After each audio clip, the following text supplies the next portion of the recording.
Hello, and welcome to the Kathleen Spracklin podcast. I am a woman on a mission to help you get the Zettelkasten of your dreams on your work table beside you. Well, this is a series on what to do if you are tempted to renumber your cards. I always say, don't renumber your cards.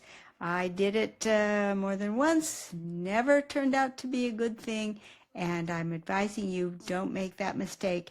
You're just going to get the cards in a little bit of a jumble anyway. Face it, as a Zettelkasten builds and grows, it's going to shape in different ways. And then later on, as you go down the line, you'll see a structure that you wish you'd imposed earlier, but you didn't have it at the time. So now we're talking about what to do instead of renumbering your cards. If I'm telling you don't do it, then I need to give you a path that will give you the results that you're looking for in renumbering, but will not require renumbering. Well, we did a warm-up one where it was very simple, just a few cards, very local.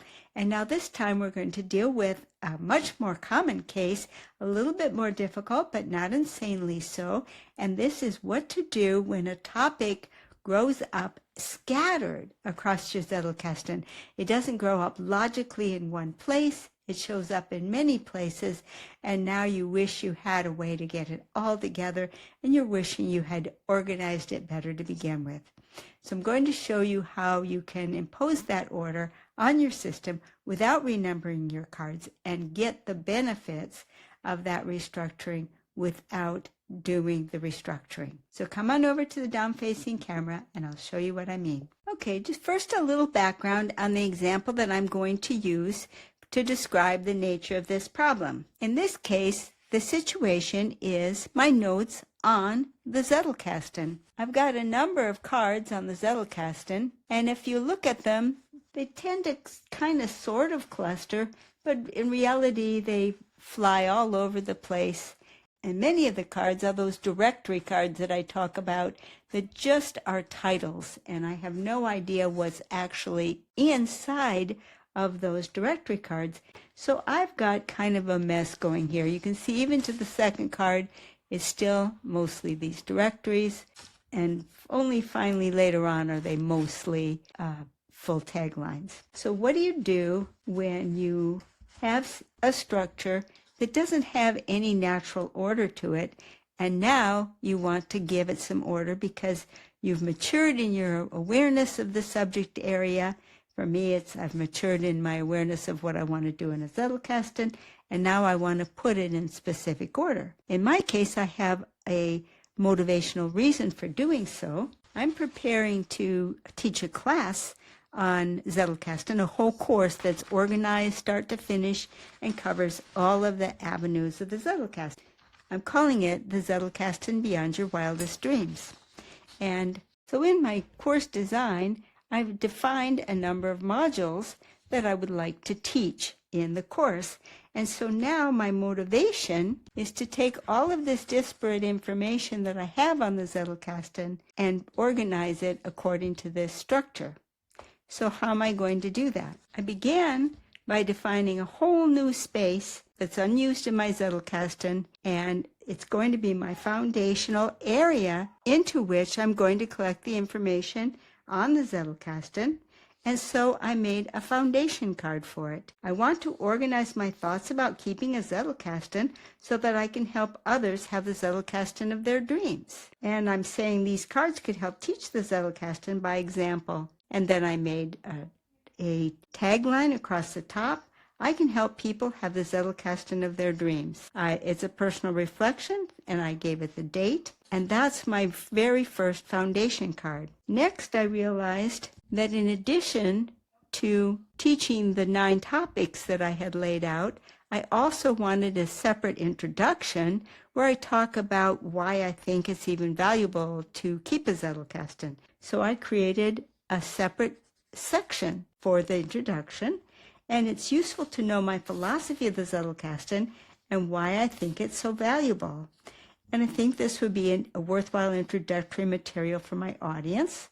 And so here's my tagline. I want to share why I think a Zettelkasten is so valuable. So now I've got 2 cards defined in my new area. Likewise, I defined foundation cards for the topics that I plan to cover in the book. So I went ahead and created foundation cards to go along with each of the topics that I had outlined.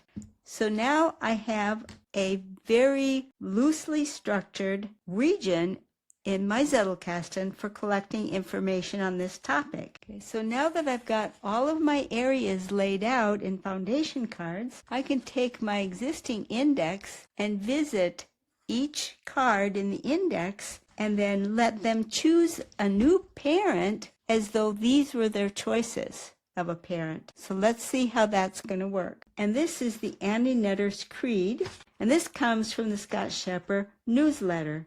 And I simply made a note of the creed that he presented, and there's no tagline and there's no personal reflection. It's just listing the Annie Netter's Creed. So where would that go? I believe it definitely comes in the avenue of philosophy. It would have to be this card, 6A. I want to share why I think a Zettelkasten is so valuable. So I'm not going to renumber this card, and I'm not going to move it. So what that means is the way I'm going to indicate that it belongs here is by setting up a directory card under this number 6A. So now this card can carry on a conversation with a card way over here. I want to share why I think a Zettelkasten is so valuable, and the Annie Netter's Creed lists Scott Shepherd's reasons. So at least at the tagline level, these two are just as adjacent as if the two cards were sitting next to one another. So as I work through these sections, my next one, other situation where it's just a directory card, but there are cards that go with that directory. So what's exciting to me about finding these cards is this is like buried treasure. They weren't in my index, so they couldn't interact with anything in the past. Now they'll be able to find the conversation that they belong to, and they'll be able to start interacting right away. So let's take the first one. A Zettelkasten is a tool for communication with your own mind. If, as Luhmann suggests, surprise has a fundamental role to play in communication, then a Zettelkasten can at least satisfy that condition, as it can surely surprise. And in the new system, the parent it will choose is again the philosophy. I want to share why I think a Zettelkasten is so valuable. So I'm going to add this card to the directory card for 6A. Okay, so now I've got a growing conversation about this philosophy. Okay, the next card is that card that came out of the Scott Shepherd's introduction to how to set up a Zettelkasten, which many of us went through. And I definitely want to keep this card in my comprehensive section on the Zettelkasten, in part for its historical value in my Zettelkasten.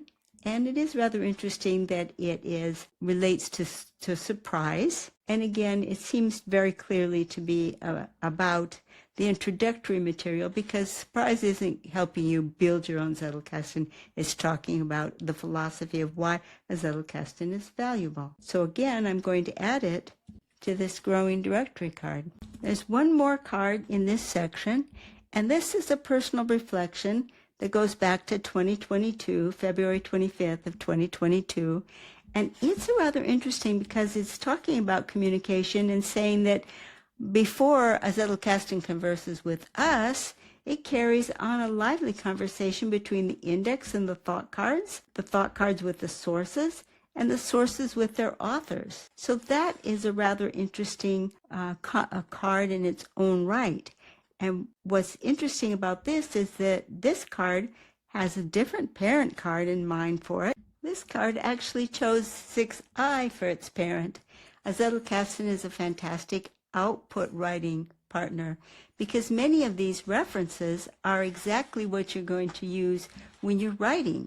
It's the internal communication within the Zettelkasten that is part of what makes your output from a Zettelkasten so valuable. But while this card wants to be in this section, it's really not at the top level of being a fantastic output writing partner.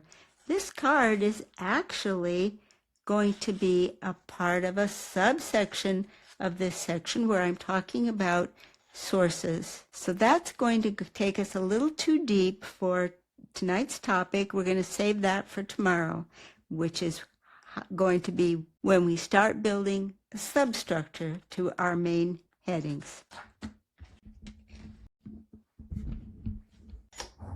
Well, now there's no doubt that I've chosen a fairly big project to tackle, but it is way less work than it would be if my job was to renumber the cards.